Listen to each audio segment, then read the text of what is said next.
হারিয়ে গেলে সবাই খুঁজে, আর এই পৃথিবীতে সবচেয়ে আপনজন হচ্ছে একমাত্র মাই।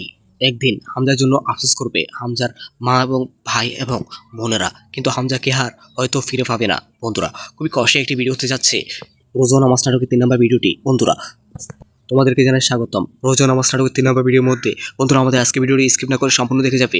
আমাদের আজকে ভিডিওটি রোজা নামাজ নাটকের 3 নম্বর ভিডিওর আপডেট এবং রিভিউ ভিডিও। বন্ধুরা, আমাদের আজকে ভিডিওটি দেখে কেউ খারাপভাবে নেবে না। বন্ধুরা, তোমাদেরকে সর্বপ্রথম বলে দিই, রোজা নামাজ নাটকের 3 নম্বর ভিডিওটি কবে আসবে, কবে দেখতে পারবে। বন্ধুরা, রোজা নামাজ নাটকের 3 নম্বর ভিডিওটি সবাই আগামীকাল অথবা পরশু আসবে, খুব শীঘ্রই দেখতে পারবে। তোমরা রোজা নামাজ নাটকের 3 নম্বর ভিডিওতে দেখতে পারবে হামজার মা এবং হামজার ভাই বোনেরা মিলে হামজাকে হয়তো বাড়ি থেকে বের করে দিতে পারে, কারণ হামজার সৎমা হামজাকে একটু দেখতে পারে না, কারণ হামজা সবসময় কথাবার্তা বলে। আর অন্যদিকে হামজার মা, হামজার সৎমা হামজার সৎ ভাইকে বিদেশে পাঠানোর জন্য হামজার বাপকে ব্ল্যাকমেল করে, আর হামজাকে সবসময় তার বাবার সাথে কাজ করার জন্য পাঠায়। আসলে খুবই কষ্টে একটি ভিডিও হতে যাচ্ছে রোজা নামাজ নাটকটি। বন্ধুরা, রোজা নামাজ নাটকটি থেকে আমাদের অনেক কিছু শেখার রয়েছে। বন্ধুরা, আমাদের সমাজের কিছু বাস্তব চরিত্র এবং কাহিনী নিয়ে তৈরি করা হয়েছে রোজা নামাজ নাটকটি।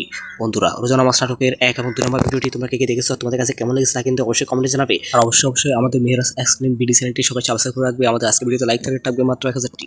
সবাই চলে যাও ফোন করে দাও। আর আমাদের আজকে ভিডিও তুমি কোন জায়গা থেকে দেখতেছো তা কিন্তু অবশ্যই কমেন্টে জানাবে। আমাদের মূল্যবান কমেন্টের আশায় থাকলাম। আমাদের আজকে ভিডিওটি দেখে খারাপভাবে নেবে না। আমাদের আজকে ভিডিওটি